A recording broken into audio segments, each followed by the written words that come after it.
anti wibuke yuko generale Bingira yafashe afite imyaka 16 ntaruzuza imyaka y'ubukure.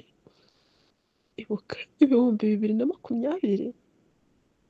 Anti nahoraga nza kukureba ikami, nkaza ngahora buri gihe nza kukureba ukambwira ati wagiye muri gahunda, wagiye muri ubutumwa bw'akazi, kuko nagira ngo twicare tuganire ku kibazo cyanjye anti, kuko uravuga ngo narakuze anti narakuze ngo ngomba gutuza.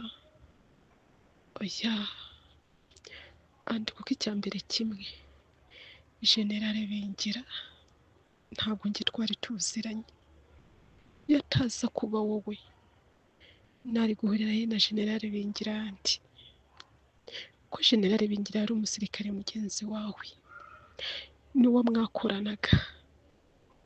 Urumva njyewe yataza kuba wowe ntabwo nari guhura nawe, ukongera ukavuga ati ntabwo mu ifatwa ku ngufu kwanjye ninjye nabigizemo uruhare.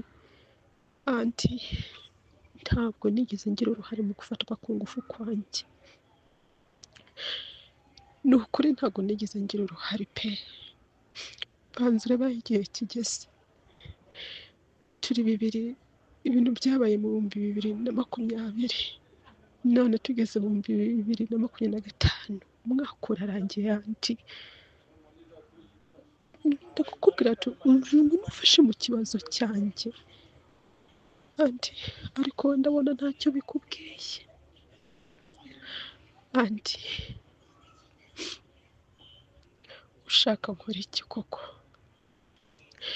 Banza urebe, data yarahagurutse atangira kujya mu kibazo cyanjye, urabizi byamubayeho, baramwishe, none nawe nsigaranye anti.